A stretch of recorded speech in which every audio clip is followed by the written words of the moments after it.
Hello everyone, good morning সকলকে। আর সকাল সকাল উঠেই কিন্তু দেখো ছোট্ট একটি বাচ্চা নেহা, যার বাড়িতে প্রধানত আমরা এসেছি বলতে পারো, তাকে কিন্তু কোলে নিয়ে নিয়েছি। ঘুম থেকে উঠেই দেখলাম যে ওর খাওয়া দাওয়া কমপ্লিট হয়ে গেছে। আমরা একটু লেটই বলতে পারো ওর কাছে, তো তাড়াতাড়ি করে উঠে ওকে একটু কোলে নিলাম। তোজো সোনা আবার এটা দেখলে কিন্তু একটু রেগেই যায় বলতে পারো, বাচ্চাদের মন তো। চলো ওকে নিয়ে ওই ঘরে যাই। উফ, এই ছাদে এলাম আর সকালবেলাটাতে সকলকে ওয়েলকাম জানালাম।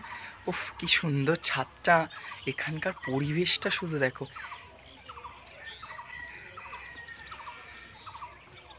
যেদিকেই তাকাবে সেদিকেই শুধু সবুজ। ওই যে গানটা আছে, এখানের জন্যই বোধহয় লেখা হয়েছিল, সবুজে সবুজে হৃদয় কেমন করে।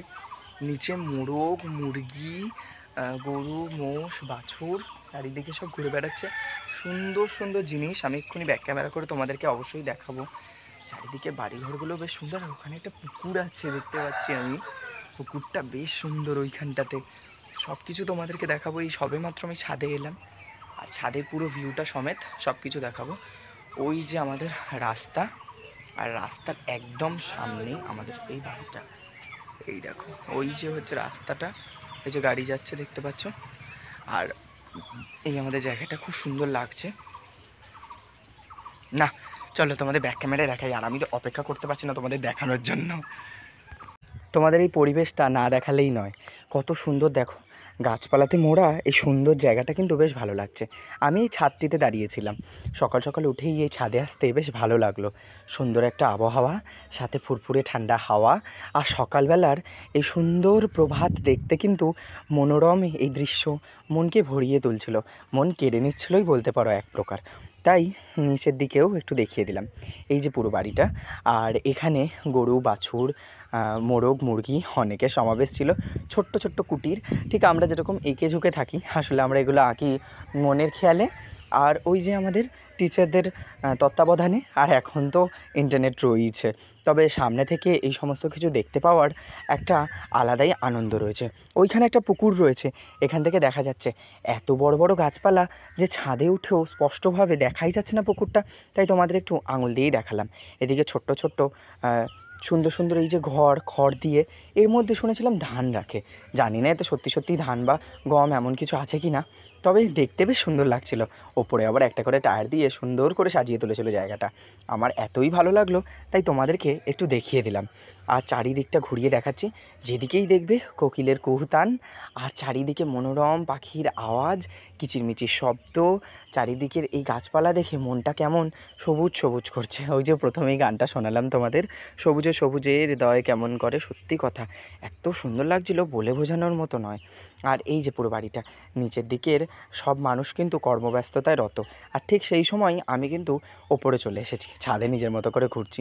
আর ওই যে তৃপ্তিদি দাঁড়িয়ে রয়েছে আমাদের তোজসোনাকে নিয়ে।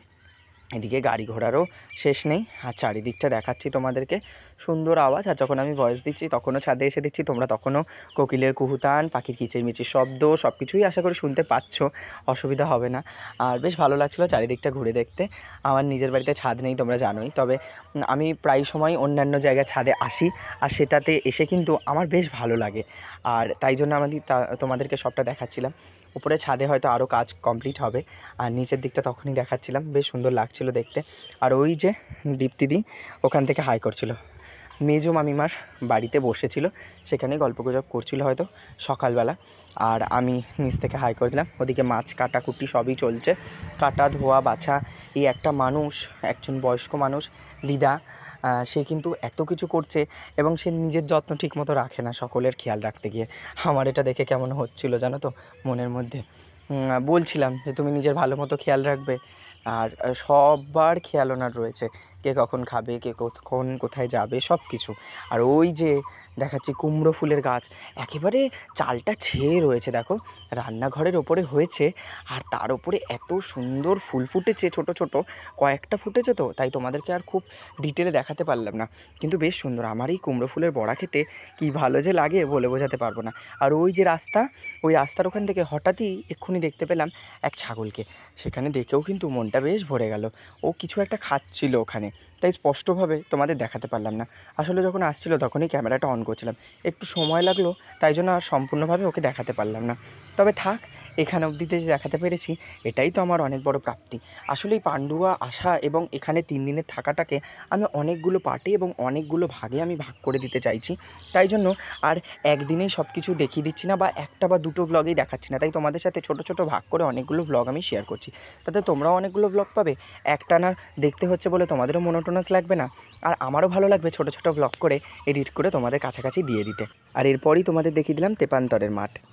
আমি পেঁয়াজ খেতে এত ভালোবাসি, আর এখানে দুতলাতে এসে আমি জানতে পারলাম যে এখানে পেঁয়াজের এত বড় মানে ফ্যাক্টরি বলবো না কি বলবো, এই দেখো দেখো পেঁয়াজ ভর্তি ভর্তি হয়ে রয়েছে।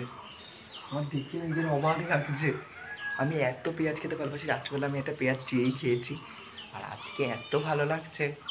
পেঁয়াজের মধ্যে সুন্দর করে এটা কি লেখা তোমরা প্রথমেই কিন্তু আমাকে কমেন্ট করে জানিয়ে দিও। কত পেঁয়াজ দেখো, গতকাল রাত্রে একটা পেঁয়াজ আমি চেয়েই খেয়েছি, কারণ ওরা তো সবাই জানে না, নিজের মতো করে সব কিছুকে মানিয়ে নিতে হয়। আর পেঁয়াজ খেতে আমি কত ভালোবাসি তোমরা জানোই, এমনকি ম্যাগির সাথে আমি পেঁয়াজ খাই।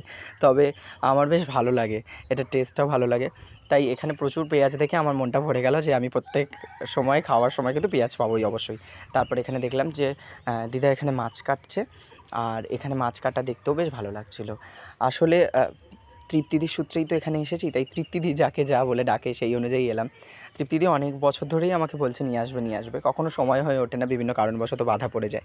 এবারে ফাইনালি হয়ে উঠলো, তাই চলে এলাম এখানে মাছ কাটা দেখে ফ্রেশ হয়ে সকাল সকালের কিন্তু ব্রেকফাস্ট বা জলখাবার খেতে বসে পড়েছি। আর এখানে জলখাবারে ছিল কিন্তু আজকে মুড়ি, আর এখানে ছিল আলুর তরকারি, এদিকে ছিল চানাচুর, আর তার সাথে আমাকে জিজ্ঞেস করে নেওয়া হয়েছিল পেঁয়াজ দেবে কিনা। তো আমি সকালতরে জানিয়েছিলাম হ্যাঁ পেঁয়াজ খাবো, কারণ এটা তো খেতে আমি ভালোবাসি বলো। মুড়িটা বোধ হয় বাড়িতে ভাজাই, তাই বেশ ভালো লাগছিল খেতে, একেবারে অন্যরকম স্বাদ, আর সুন্দর এই চানাচুরের সাথে খেতে কিন্তু দুর্দান্ত লাগলো।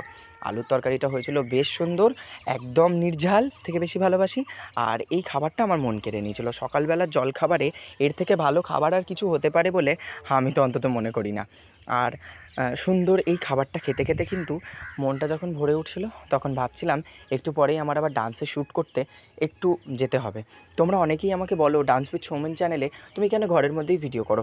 আসলে আমাদের ওদিকের পরিবেশটা না ঠিক তেমন নয় জানো তো, আর এমন আমার সামর্থ্যও নয় যে আমি বাইরে গিয়ে তোমাদের সাথে অনেক ভিডিও দেবো, যেখানে আমার ক্যামেরাম্যান রাখবো, কারণ সেই সামর্থ্য আমার এখন অবধি হয়ে ওঠেনি। তোমাদের আশীর্বাদে যদি কখনো হয় নিশ্চয়ই তখন দেওয়ার চেষ্টা করব। আর আমি নাচ করে যদি কিছু করতে পারি তখন সেটা থেকেই আমি খরচ করবো, কারণ ব্লগিংয়ের টাকা আমি ওখানে দিতে চাই না।